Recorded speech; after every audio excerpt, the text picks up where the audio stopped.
हरे कृष्णा। जब सूर्य नारायण देव मकर राशि में प्रवेश करते हैं उस दिन को कहा जाता है मकर संक्रांति। हिंदू वैदिक पंचांग में आने वाला ये अत्यंत महत्वपूर्ण दिन होता है क्योंकि इसी दिन से देवताओं के दिन का आरंभ होता है। मकर संक्रांति से उत्तरायण काल आरंभ हो जाता है और ये दिन सौर गणना पर आधारित होता है।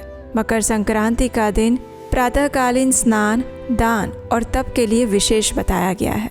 तो चलिए आज के इस वीडियो में जानते हैं कि इस बार ऐसा विशेष दिन यानी मकर संक्रांति का पर्व कौन से दिन आ रहा है, इस दिन दान देने का समय क्या रहेगा, अन्य शुभ मुहूर्त कौन से हैं और ब्रह्म मुहूर्त तथा सूर्य उदय का समय क्या रहेगा। इन सभी विषयों पर आज हम बात करेंगे। इसके साथ साथ हम आपको बताएंगे कि यह मकर संक्रांति का पर्व विशेष क्यों बताया जाता है। तो चलिए आज का ये मकर संक्रांति कब है, ये विशेष वीडियो आरंभ करते हैं।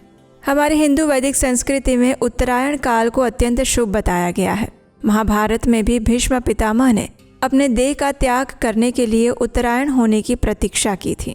विष्णु पुराण में भी सूर्य के द्वारा मकर राशि में प्रवेश करने की घटना को अत्यंत पुण्यवर्धक बताया गया है और भगवद गीता के 8वें अध्याय में भी भगवान श्री कृष्ण उत्तरायण के काल को ब्रह्म ज्ञान और मोक्ष के साथ जोड़ते हैं।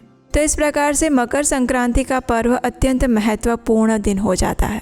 इस बार मकर संक्रांति का पर्व आ रहा है 14 जनवरी 2026 बुधवार के दिन। इसी दिन सूर्य नारायण देव धनु राशि से मकर राशि में प्रवेश करेंगे और मकर संक्रांति का क्षण रहेगा दोपहर में 3:13 पर। मकर संक्रांति का पुण्य काल रहेगा दोपहर में 3:13 से लेकर 5:45 के बीच में और महापुण्य काल रहेगा दोपहर में 3:13 से लेकर 4:58 तक। अब देखिए ये पुण्य काल आखिर क्या है। तो मकर संक्रांति के दिन एक विशेष ऐसा समय आता है जो अत्यंत पुण्यमय और शुभ बताया जाता है। यानी मकर संक्रांति आरंभ होने के क्षण से लेकर 40 घटी तक का समय होता है और 1 घटी यानी कि 24 मिनट। तो ऐसी 40 घटी की अवधि भारतीय भौगोलिक स्थिति के अनुसार लगभग 16 घंटे का समय हो जाता है। तो 40 घटी की ये संपूर्ण समय अवधि जो होती है उसे पुण्य काल कहा जाता है। और संक्रांति के दिन हम जो भी पुण्य कार्य और शुभ कर्म करते हैं जैसे कि दान दक्षिणा देना, भगवान सूर्यदेव को अर्घ्य और नैवेद्य अर्पित करना, पवित्र नदियों में स्नान करना, श्राद्ध कर्म करना, व्रत का पारण करना, ये सभी चीज़ें इस पुण्य काल में की जाती हैं।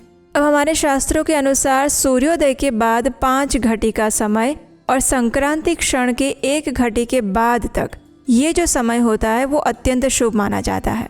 अगर ऐसा मुहूर्त उपलब्ध होता है तो उसे महापुण्य काल मुहूर्त के रूप में जाना जाता है।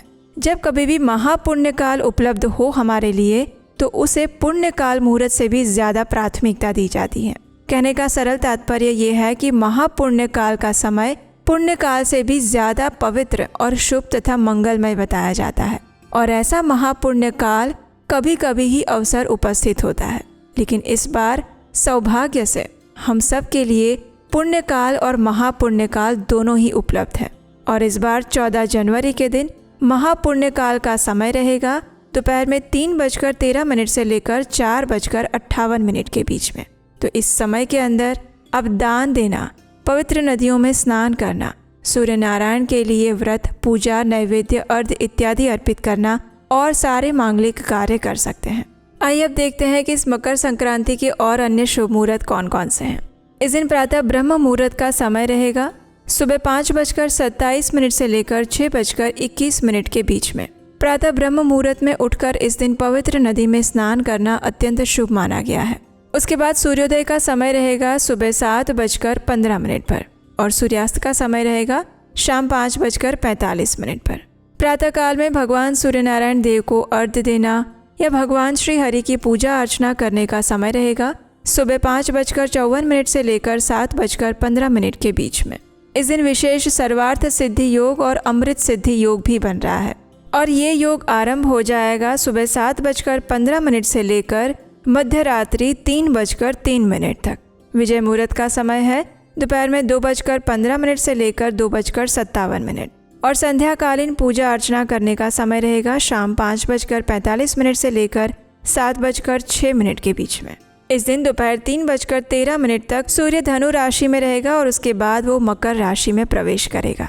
इस दिन राहु काल का समय है दोपहर में 12:30 से लेकर 1:49 के बीच में। इस समय के दौरान कोई भी शुभ मांगलिक कार्य ना करें। इस बार मकर संक्रांति के दिन ही विशेष षटतिला एकादशी का भी अवसर उपलब्ध है। कई स्थानों पर इस पर्व को पोंगल और उत्तरायण के नाम से भी जाना जाता है और बड़े धूमधाम से मनाया जाता है। तो इस प्रकार से मकर संक्रांति का दिन विशेष रूप से तिल, अन्न, वस्त्र, धन इत्यादि का दान देने के लिए सबसे अच्छा बताया जाता है। उत्तरायण के दिन से ही देवताओं का दिन आरंभ हो जाता है। ये दिन तमोगुण से सत्व गुण की ओर यात्रा का प्रतीक है। सूर्य का उत्तर की ओर गमन अज्ञान से ज्ञान की ओर ले जाता है। वो जीवन में अनुशासन, पवित्रता और दान की भावना को जागृत करने का पर्व है। इस दिन विशेष रूप से गंगा, यमुना, सरस्वती, कावेरी जैसी पवित्र नदियों में स्नान का विशेष महत्व है। अगर पवित्र नदियों में स्नान नहीं कर सकते तो घर में गंगाजल मिलाकर या पवित्र नदियों के जल को मिलाकर स्वच्छ जल से स्नान किया जा सकता है। इस दिन स्नान में तिल मिलाकर स्नान करने का भी विशेष महात्म्य है। स्नान के पश्चात भगवान विष्णु और सूर्य नारायण देव की पूजा उपासना की जाती है। सुयोग्य व्यक्ति और स्थान पर अपनी क्षमता अनुसार दान दिया जाता है। इस दिन दिया गया दान अक्षय और अत्यंत पुण्यमय बताया गया है। तो ये थी आने वाली मकर संक्रांति के विषय में संपूर्ण जानकारी। आशा है ये जानकारी आपको अच्छी लगी होगी और सहायक होगी आपकी आने वाले मकर संक्रांति के पर्व को सफल रूप से मनाने के लिए। अगर इस संक्रांति से जुड़ी हुई कोई और जानकारी आप सुनना चाहते हैं तो हमें नीचे कमेंट बॉक्स में लिखकर ज़रूर बताइएगा। आपके प्रश्न का उत्तर देने का हम प्रयास करेंगे। ऐसे ही प्रमाणभूत वेदों, शास्त्रों और पुराणों से ली गई जानकारी को निरंतर सुनते रहने के लिए आपके अपने चैनल उपदेश शास्त्रकम को सब्सक्राइब करके रख लीजिए। हरे कृष्णा।